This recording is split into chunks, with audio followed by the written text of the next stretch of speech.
Do you want to get rich? If you are already rich, then would you like to get richer? Now, today I hope that I can give you some ideas on how to get rich today and hopefully open your eyes. The stock market is both a window and mirror to changes in society. Notice, and you could get rich. Now, you may be wondering why you should be listening to a high school kid for investment advice, which is why I will begin my talk with my own experience in investing. I have had a special passion for political and economic side of the world. Since middle school, I have always been an active participant in economics-related clubs in our school. Now, one of these clubs I participated in was the NIS Student-Led Investment Club. We used an investment simulator, which is the exact same with the real stock market, except that we don't use real money. I'm a student, so I am quite poor. I can't afford to use real money. Now, it was November last year. I was just beginning to invest, and while researching different stock options, I found out that the price for Meta stocks, that is Facebook, that declined significantly. As you can see in the graph here, that circled area, that's the drop I am referring to. Now, the supposed reason was that many people thought the users of Facebook was declining, and there were dangerous competitors emerging in the market. Now, I didn't fully agree to these views. And it seems I was right, as the price rose by 92% just after 5 months.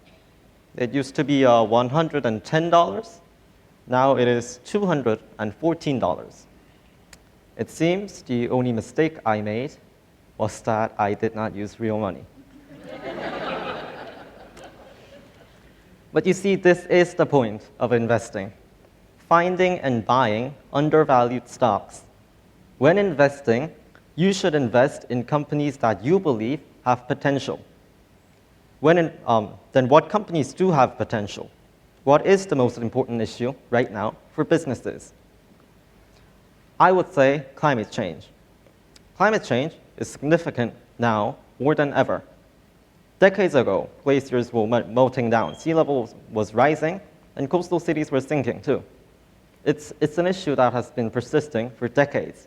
We've been hearing about climate change for decades.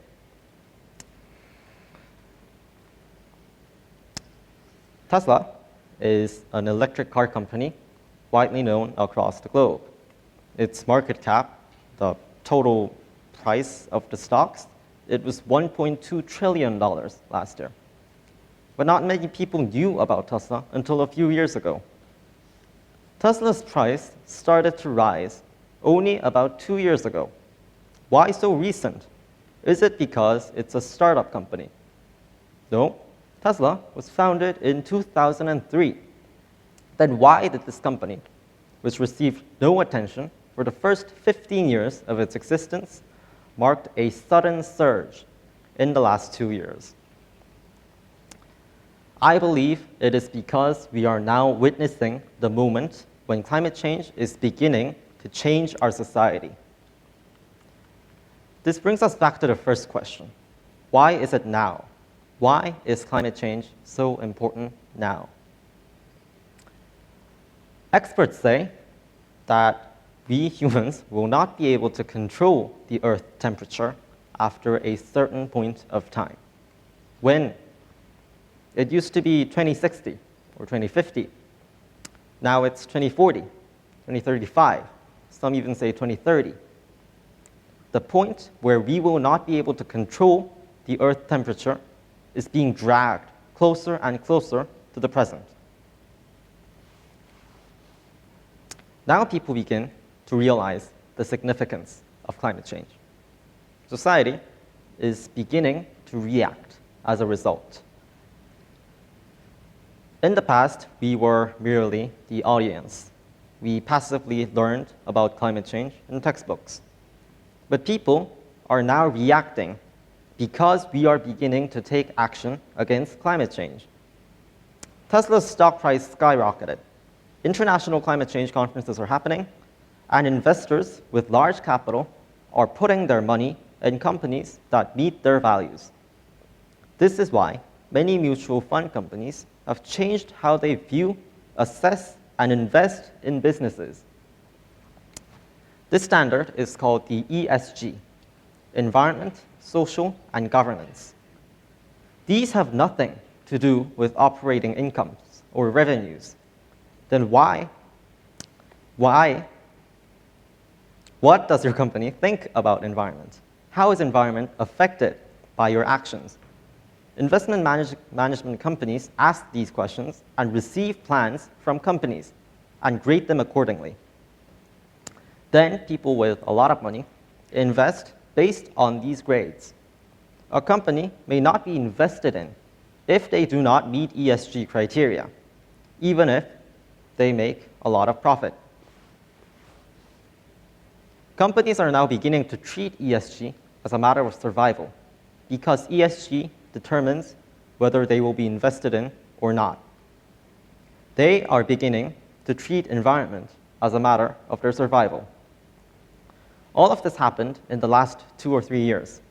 Although we, the public, may have not been aware of this change, we are going through the very moment of change. The stock market reflects our society. What would you want to invest in if you could go back 10, 20 years ago?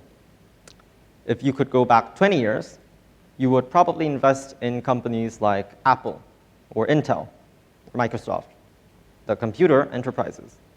If we go back 10 years, we would invest in Samsung or Apple because smartphones, right? My point is that you would want to invest in businesses that adapt to changes because these businesses were at the moment of change. They were the standards of change, and they were the axis of change back then. Now we are in 2023. What is the central axis that is bringing changes to our society and economy now? Many say it is the pandemic. Others say digitalization. But the bigger change, the change that is threatening our very existence, is climate change. So what company should I invest in? That is important, for sure. But being aware of what is changing our society and investing based on this knowledge should be a basic strategy for all. So when you get back home, just look up eco-friendly companies, like energy companies, and see how they're doing. Of course, not every eco-friendly companies will succeed. Determining what companies are good is a skill that you should develop on your own. But being aware of what moment of change we are living in can lead to much more successful investments and, most importantly, get you rich. Thank you.